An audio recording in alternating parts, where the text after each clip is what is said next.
आज अश्विन मास के शुक्ल पक्ष की द्वादशी तिथि 18 अक्टूबर सोमवार का दिन है।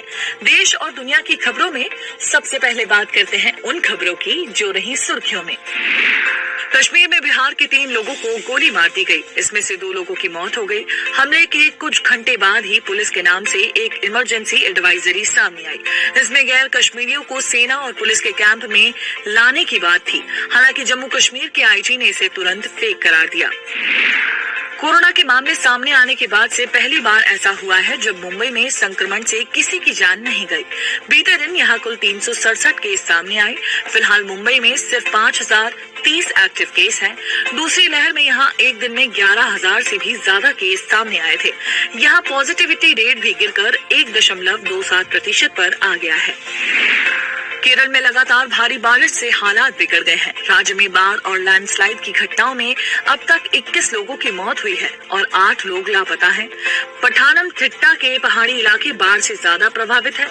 मीनाचल और मणिमाला में नदियां उफान पर हैं। राज्य के पहाड़ी इलाकों में कई छोटे कस्बे और गांव बाहरी दुनिया से कट गए हैं। चीन ने अगस्त में परमाणु क्षमता वाली हाइपरसोनिक मिसाइल का टेस्ट किया था। मीडिया रिपोर्ट्स के मुताबिक चीन की ये टेस्ट मिसाइल टारगेट को भेदने में फेल हो गई। हालांकि इसने अमेरिकी खुफिया एजेंसियों को हैरान कर दिया है। अमेरिका का मिसाइल डिफेंस सिस्टम मिसाइल को डिटेक्ट नहीं कर पाया क्योंकि वो हाइपरसोनिक मिसाइल की पहचान करने में सक्षम नहीं है। अंतरिक्ष में पहली बार किसी मूवी की शूटिंग कर रूसी फिल्म क्रू धरती पर वापस लौट आया है।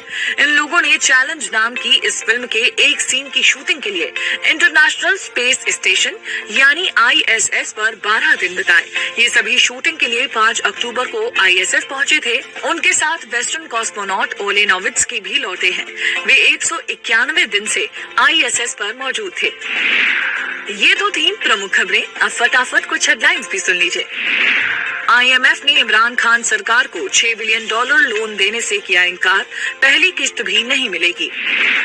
दिल्ली एम्स के स्टूडेंट्स ने रामायण पर मजाकिया नाटक बनाया। सोशल मीडिया पर विरोध के बाद माफी मांगी। सोशल मीडिया पर यजुवेंद्र चहल पर जातिगत कमेंट के मामले में युवराज सिंह अरेस्ट, तुरंत जमानत पर रिहा। चलिए अब आपको बताते हैं कि आज किन इवेंट्स पर रहेगी हमारी नजर। संयुक्त किसान मोर्चा लखीमपुर हिंसा में गृह राज्य मंत्री की बर्खास्तगी की मांग पर रेल रोको आंदोलन करेगा। भाजपा के राष्ट्रीय पदाधिकारियों की बैठक सुबह 10 बजे दिल्ली में पार्टी हेडक्वार्टर पर होगी। चलिए अब आपको बताते हैं कि इतिहास में आज के दिन क्या हुआ। दुनिया की प्रतिभाशाली महिला नेताओं में से एक बेनजीर भुट्टो 2007 में पाकिस्तान लौटी थी। कुछ घंटों बाद ही उनके कार काफिले पर आत्मघाती हमला हुआ। इसमें 139 लोगों की मौत हो गई थी। हमले में बेनजीर बाल बच गई, लेकिन आतंकियों के निशाने पर बनी रही।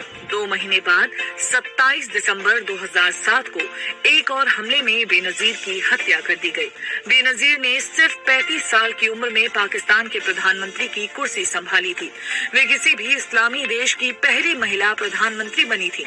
उन्होंने ऑक्सफोर्ड और हार्वर्ड यूनिवर्सिटी से पढ़ाई की थी। अब वक्त है आपसे अलविदा कहने का, लेकिन जाते जाते आपके लिए आज का विचार। लाइफस्टाइल कोच और राइटर एलेक्स एल ने कहा है, आगे बढ़ने का एक ही तरीका है, उससे ज्यादा मेहनत कीजिए जितनी आपने कल की थी। आज के पॉडकास्ट में इतना ही। मुझे दीजिए इजाजत। कल फिर मिलेंगे। अपना ख्याल रखें।